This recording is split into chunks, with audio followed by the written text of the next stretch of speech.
Welcome back to the Webby O'Neill channel, the latest Manchester United transfer news. Also, we've got updates from Ruben Amorim's press conference. You know the drill. We're live, so get involved with your own opinions in the chat. Any questions as well, and we'll discuss them throughout today's video.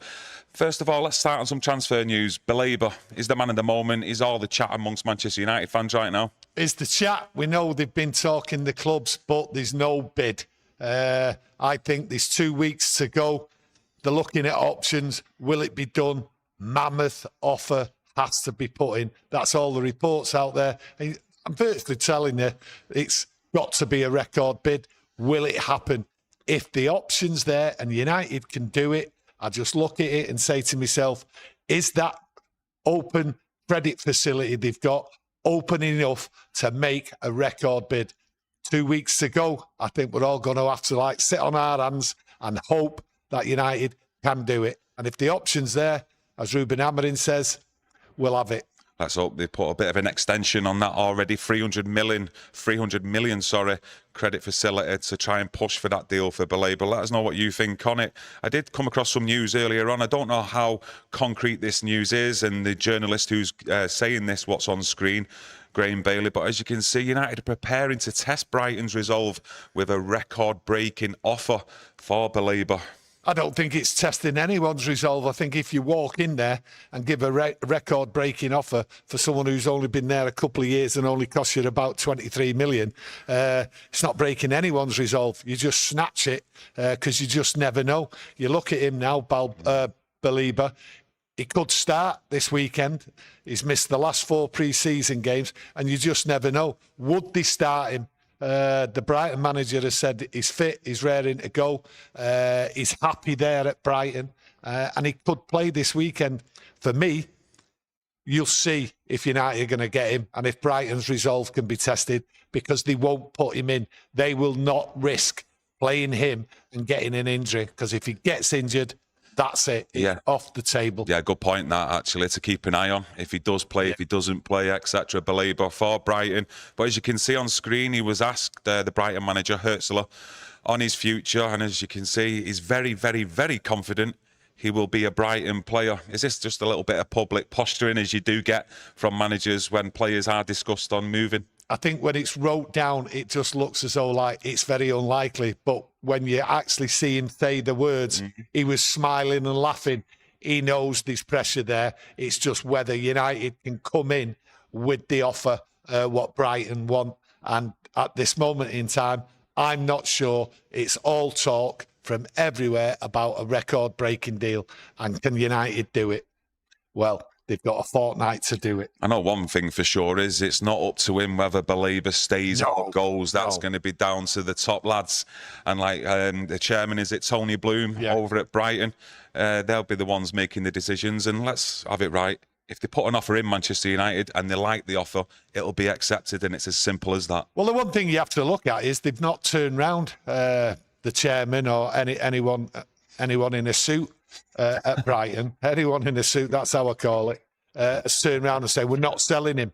They've not said that. I've not seen that official. So they have spoken. So really, there's interest from United, clear interest, and there's clear interest in them trying to do a deal if the right offer can be put over. So for me, it's on the table. It's whether they can do it, United, and I think that's what they're waiting for. Could do with some help, actually, from a lot of yous out there. Is there any news around Brighton actually looking for another midfielder out there to maybe possibly replace Baleba? Because when you start hearing stories or seeing movement like that, it starts to get a bit more positive and a bit more movement that you're optimistic in getting that player then. Yeah, I think what it is, because he's missed the last 4 pre-season games, you've got to say to yourself, well, they've got someone else there.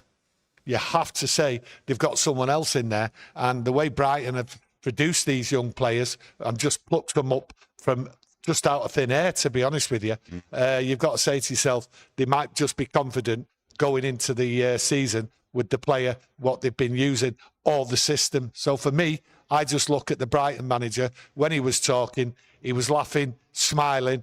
He knows it's coming. I can feel it coming, to be honest with you.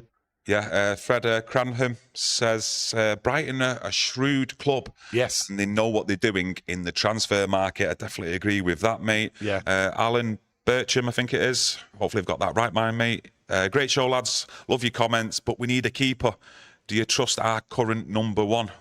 Well, our current number one is just about to be on the team sheet for Sunday against Arsenal. He's fit. He's ready to play. Do we trust him?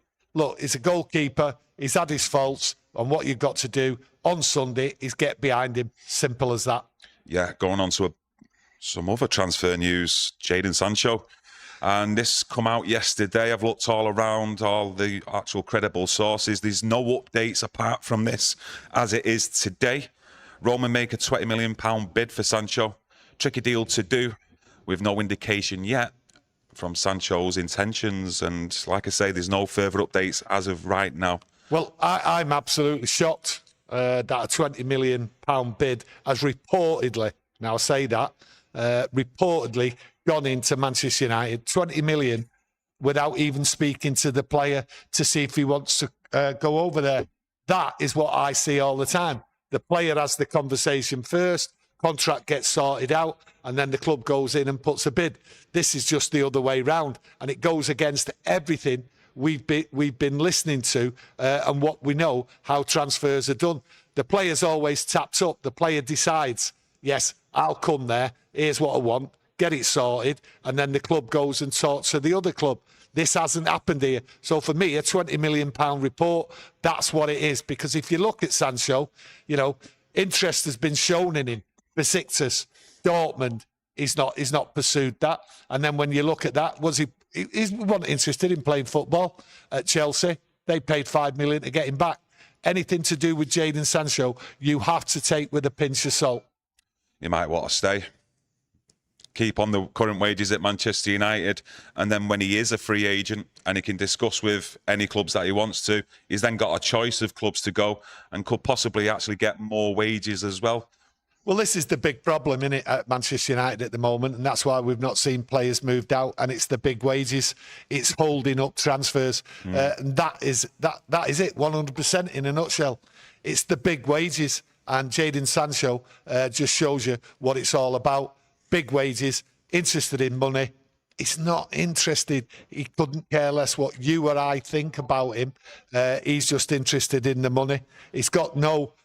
I'll have to change what I was going to say there, because I was just going to come out with a right mouthful, and I don't want to do that because, like, I'm looking forward to Sunday and that. I just want to give you the news how it is without having some personal tirade against Jadon Sancho again. Fred Cranham has gifted 5 memberships. Fred the Red. Thank you. 5 people who have been gifted them memberships. A big thank you to Fred the Legend. Let's go on to some Garnacho news. And again, I've not seen any updates today. This is going back to yesterday for Fabrizio Romano. Talks for Garnacho to Chelsea continue in the background as the two clubs are in contact. Garnacho maintains his position, only Chelsea and personal terms are 100% agreed. Is this a deal that's probably likely to go to the final hours or even the final days of the transfer window? Yeah, I think this could go definitely to the final week, maybe the final hours. Look, there's no formal offer in there, but what is okay about this, about the news with Garnacho and Chelsea? The talking, the two clubs are speaking, the channels are open. So at the end of the day, you might just see United crumble, or you might see Chelsea crumble, where Chelsea have to pay what United want. And I hope that United stick to it. They ask for a price. This is what we want, and Chelsea better pay it. But then again, you know what it's like, football. They might just turn round United and just accept a Chelsea offer, which is below what they're asking now. That's why it's just formal talks. There is no bid coming in. Once that bid comes in, the following day, Garnacho's gone. Bruno Varela O'Neill's. Did you see where Sky Sports put Manchester United at the end of the current season? And they put 12th, I think you said, mate. What's your thoughts on this? 12th? 12th. I've not seen the programme, to be honest with you, so I don't know why they've come to that conclusion and what it was based on. Obviously, this current squad compared to other teams in the league, but I won't say 12th at all. Well, it's... I mean, the people inside the club, let's have it right, won't be thinking 12th. They're thinking Europe. Surely, that's the standards. It's got to be that. Yeah, it's funny, isn't it? The same people are turning around going, Kuna, great player, great goal scorer. He'll do really well at Manchester United. Whoa, hang on a minute. They've got the other fella. And Bumo, great player, great goal scorer. Fantastic. Oh, what a career move. Oh, he's going to do great at Man United. Next thing you know, Sesko. So there you have 3 players who all score goals, cost over £200 million, and they're going to flop. A week ago, 2 weeks ago, absolutely going to do fantastic at Man United, and we're going to finish 12th. Absolute. They don't know what they're talking about. But hey, we don't expect anything different. My personal opinion, I said it a couple of months ago, as it stood then, before these players come in, I expected United to get 8. Really, I'm expecting them to get European football with this front 3. We have got a front 3 who score goals, and that's what was missing last year. Anything they say, I think, on Sky Sports, it's just Manchester United that keeps a lot of them all out there going, because Manchester United have all the eyeballs on the current club and everything that's going on. Rasmus Højlund, what did you make of his comments? I've just put up on screen the latest news that I've seen out there on Højlund. Obviously, a lot of talk going around with AC Milan as well, as you can see up on there. €45 million package is being estimated. But Ruben Amorim did touch on him in his press conference. What did you think? Yeah, he touched on him.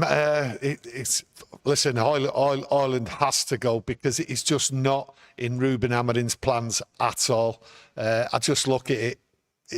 Is an option. That's what he talks about. Højlund is an option. He did actually say, yeah, I've just got it's only a quick quote as well. I didn't actually hear it when I was watching his press conference. Yeah, it must have just, it was that quick. And on Højlund, he said, he's one more option in the team. We will see. We are focused on this game, the Arsenal match, and Rasmus is still our player. If you look at Højlund there, he was the only striker we had last year, and he's got to look at it this year and say to himself, you know, I put in a battle, I took loads of stick and everything, didn't do well at times, we know that, but he fought, and he wants to fight and keep his place, but he knows his time's up. So for me, I don't even think he'll be on the bench. I do not think he'll be on the bench on Sunday against Arsenal, for the simple reason United want to get rid of him, so why risk him with an injury? Why risk him? Yeah, just going back to that comment earlier on about Sky Sports predicting our season finish. And Amorim was actually asked about the target going into the Premier League campaign. He said, we want to return to Europe, and we have to be realistic with our fans. We will have to fight a lot, because there are more teams with time together than us, which I didn't get that bit. No. There's no Europe for us this season. Surely he's got a lot more time with his players as well, especially on that training pitch. It has to be Europe. It's game by game. The target is Europe. There's no two ways about it. He's just trying to downplay his big problem last year was all the noise, and he's trying to take out the noise. He says he's learned a lot from last season. So maybe one of the learning points is just to sort of be quick with these news conferences, what he gives now. So for me, Europe has to be the target. Any United fan out there will be screaming blue murder if we don't get Europe, and quite rightly so. We're going for Belieber. If we get him, then it shouldn't be a problem getting it, because you've got three forwards who score goals, and that's the prime, the main target, and we've got it. So for me, it has to be Europe. Jim Ratcliffe, the lot of them in there, they will be screaming if we don't get Europe. And he's under pressure. He's under pressure, Ruben Amorim. So for me, game by game, keep your head on, keep focused. That's what I think he's going to do, game by game, and just cut out the noise. Well, he has to cut out the noise as well. Patrick Shields, thanks for your super chat, mate. Thank you. If Amorim does not get Europe, has he failed? Has he failed? He's got 2 years. He's got a team to build, and it's step by step. No, I don't think he's failed, because he's got 2 years to do it. So for me, he's failed after 2 years if he doesn't get anywhere near that Europe. He's building a side, he's changing a club round, he's changing the standards, the culture, everything else like that. You know, it won't be done overnight, but there is a target, and he has to get that target this year with the spending what's gone on and the players what he's brought in. Europe, get Europe. Which Europe is it? Well, we'll all have to wait and see for that. But that's the target. But he won't be got rid of if he fails to get Europe. Do you think so? Yeah, 100%. He won't. No way. I think he has to get Europe. He has to finish in them places, whether it's Champions League, Europa League, or even, the Conference League. He has to get one of them. I mean, finishing outside of them places, for me, I'm just trying to think how it would go down in the background of Manchester United, him not getting into Europe next season. You look how much money we've spent in this summer transfer market already. If we go out there and spend more on the likes of Belieber, I mean, Europe, there, yes. Yeah. Well, you've got to look at it, right? He's not got his players in. He has to be given, any manager comes in, he has to be given time to get the players in. We finished 15th, okay? So any other club, would you say, oh, they finished 15, would you automatically expect them to get Champions League football or the Europa League football? You have to remember, all the teams above us, the majority of the teams above us, and especially those what qualified for Europe this year, have all spent big money and improved their sides. It's not going to be easy.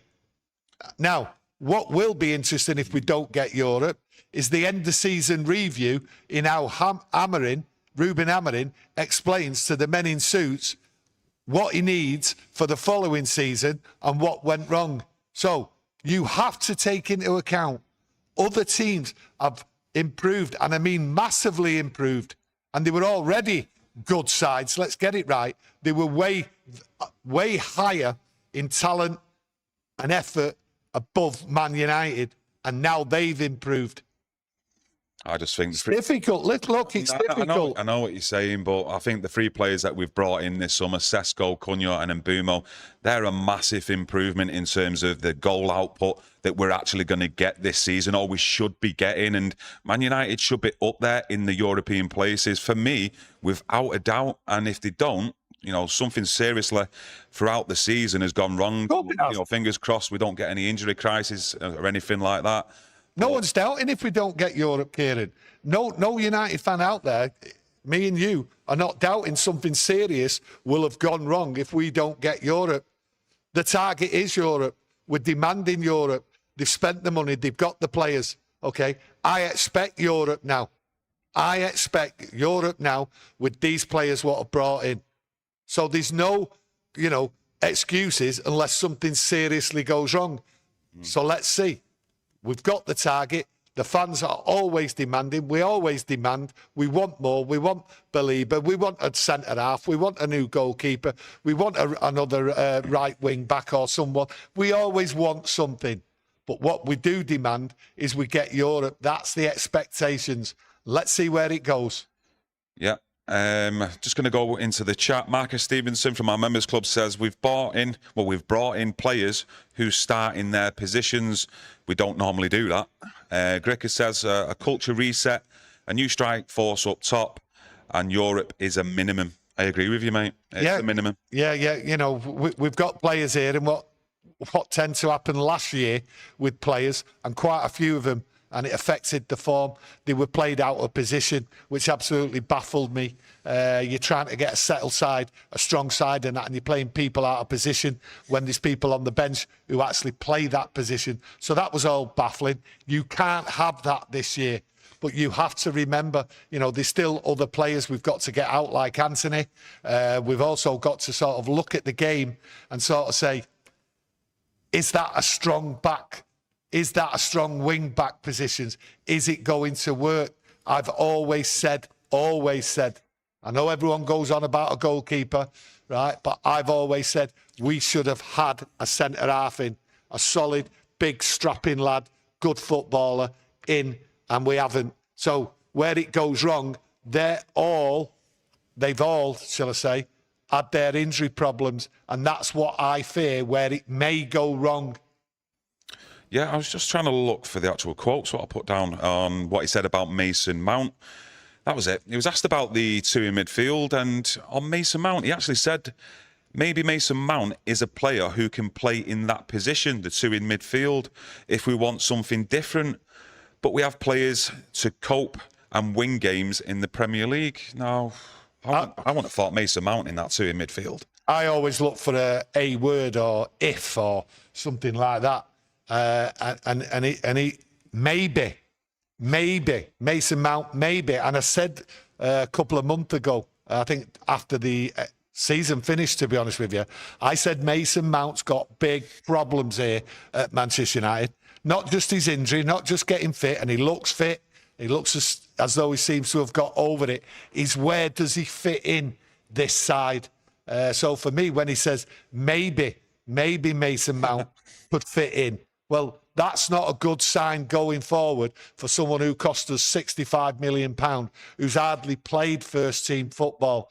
So he might struggle to get in this side. And then to use him, as we have seen, in the striker role is all confusing for me because he's not a striker. So where does he fit in? And then when you look at where he's moved Bruno, it's all confusing at this moment. Now, I might be wrong, and he might have a good plan, and it might work for Mason Mount.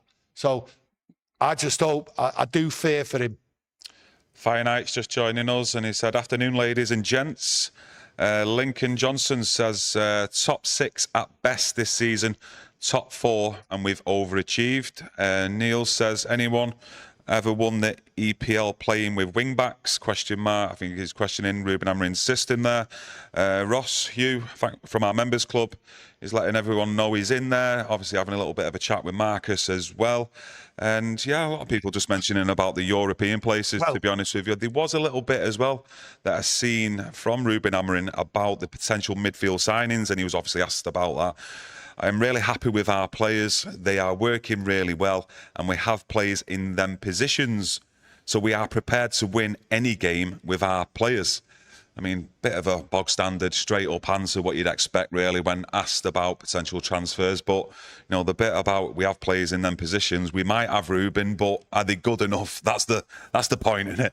Well, we're all going to see on Sunday against Arsenal. We've witnessed with our own eyes a different mentality, a change in the mood, a change in the fitness. They've all come back looking different. They've shedded weight. Even Casemiro has shed weight. Onana has shed weight. So they do look fair. They do look ready, and they do look prepared. So for me, I think going at Arsenal, I think they will turn Arsenal over. People think I'm mad. I did say we'd win the first 3 games. That's optimism, a lot of optimism. But I do believe that I'm witnessing something different, a change in the club, a change in the culture, and a change in the mentality. And that is what has been the problem with a lot of players at Manchester United, the mentality. Grecka from the North Stand says, one of the things we all want to see is Old Trafford becoming a fortress again. I was only just actually discussing that with you earlier this morning. Looking forward to Sunday's game and cheering the lads on from the North Stand. Hopefully you enjoyed the match, lad, and we all do, and we get that win. MB Creator says, I'm sorry, I don't want to sound too negative. No, that's fine. But I'm looking directly at Amorim for the oversight of the weaknesses to the midfield. I'm confused to why he has no concrete answer to where Bruno plays. He has got a point. He's actually got a point there with that. And you're not sounding too negative, mate. You're just giving your opinions with what you see. No, but we've said that about Bruno. We've criticised Bruno there. It's not his best position. He's further forward. And you've got to say, the midfield still looks wide open. So that's where it can go wrong. It can go wrong through that midfield. And when people talk about, I'm looking forward to Old Trafford being a fortress again, absolutely no chance of that. No chance. I don't care what anyone says, okay? Yes, we've signed 3 players, but if you think United can go back-to-back winning at Old Trafford, okay, on the form last year, and think they can turn it round just like that, not a chance. This midfield is still wide open. And what it is, we have to sit and wait and see how they perform and see if the players are able to up the game and stop that problem of players running through us in the midfield. That might happen Now, has everyone got confidence that that midfield has been like squeezed, it's tighter together? I haven't got that confidence, and I see carnage and chaos throughout the season. It will happen, okay? But if we get a midfielder in, and maybe we need 2 midfielders in, okay? So I say to myself, just sit and wait. The first 3 games will tell you, right, if that midfield has been sorted out. If only you could get everything in one transfer window. Like we've always said, I think there's still another summer transfer window, possibly another 2, to get this full squad looking like we want it, to be honest with you, and challenging back at the top of the Premier League. James Warrington says, the Brighton owner is a professional international poker player and gambler. He will play Baleba to up the ante during discussions. Good point, mate. Good view to look at it from a flip side point of view, yeah? Yeah, he can bluff anyone. International gambler and all that. It's his forte, as they say. So he will take it to the wire. And that's why I say about Baleba, I think this might go to the end. But you'll see. I think the indication is if they play him this weekend, right, that's a massive risk for 100, maybe more, millions of pounds. Would they take that risk? I don't see the gambler taking that risk. And a Jam United from our members club says, I'm 61. What's a CAM and a CDM? Central attacking midfielder, central defensive midfielder. Do you know what? I was actually having a conversation with someone the other day. And man, we was discussing the midfield and certain individual players. They said a hybrid midfielder. And I just stood there and I was looking at him and I was thinking, what do you mean a hybrid midfielder? Straight away, for some reason, though, I went back to the film Terminator 2. You know, thinking about the hybrid Terminator who come on the scene with Arnold Schwarzenegger. And I was just like, I'm not into all that. yeah. So I'm just definitely not into all that. Is it like football? Centre half, right wing, centre forward, end of. CAM, right? People like writing it down. That's fine. That's fine for them. It's not for me, and it's certainly not for Jam United, especially when he's 61 and I'm 6 years older than him soon. Yeah, a lot of you still getting involved in the chat, going on about Sancho as well. David J says, there is no way Sancho is going anywhere other than on loan, as he wants to leave out of contract. And I do get that same feeling with you, mate. Well, I've said it all the time. Sancho, last day, he'll just go out on loan somewhere. He doesn't care. No, I am absolutely shocked that reports have come from Sky, Italy, that £20 million has been bid even before the player sorted out his contracts or anything, personal terms. For me, not a chance. And the same is with Anthony. I think that's a last-minute deal as well. The only shout there is Real Betis. But look at the fee. Look at the wages. They can't afford it. Said it before. The wages, they're holding up the transfers. So it's only the last day. And I think because there might be no sign of Sancho getting any money, no sign of Garnacho, no sign of Anthony getting any money. Okay, there's no offer for Garnacho, and that might go to the last day. That might hinder the chance of putting in a bid for Baleba. I just really feel that, do you know what I mean? Because to go out and pay that money, Ratcliffe, when he first came in, said he's not going out there paying the money for these mega stars. Well, when you pay a record fee, that's a mega star you want. Jam United giving you compliments there. You don't look it, mate. Your age? 67 in a few weeks. That's what I am. A lot of bike riding, that's what you do. Yep, bike riding. Unless you get a lot of sleep this season as well. No more of that night nurse as well. Dog walking as well at 4 in the morning, but there you go. Yeah. Anything to wrap us up on, though? Anything from the press conference? Even looking into the game against Arsenal on the weekend? Well, you want optimism, right? I always like to give a bit of optimism. You have to look at it and say to yourself, Old Trafford, Man United against Arsenal. They've only beat us 2 out of the last 18 at Old Trafford. So for me, I'm looking forward to it. Everyone should get behind him. And that's even the players you don't like. It's a new season. Everything's changed, okay? The culture, the standards, it's all changed.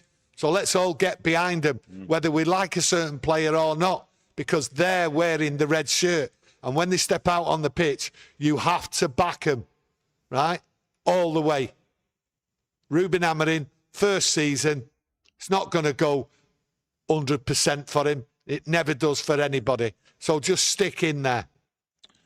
Fred Cranham has just gifted 5 more memberships. Fred the Red, the legend. The 5 people who've been gifted them memberships, a big thank you to Fred. And on that note, we are going to end the live stream. We will be back tomorrow, though. So come and join us. Get that notification on, because we will be previewing the Manchester United versus Arsenal match. And we're positive, looking forward to this season. So come and join us and get involved with your opinions. We're going to pick the team. Oof. Might even pick the team for once. Yeah, we might do, yeah. Come and join us and pick your starting 11. See you soon. Take care. Thank you. Thank you.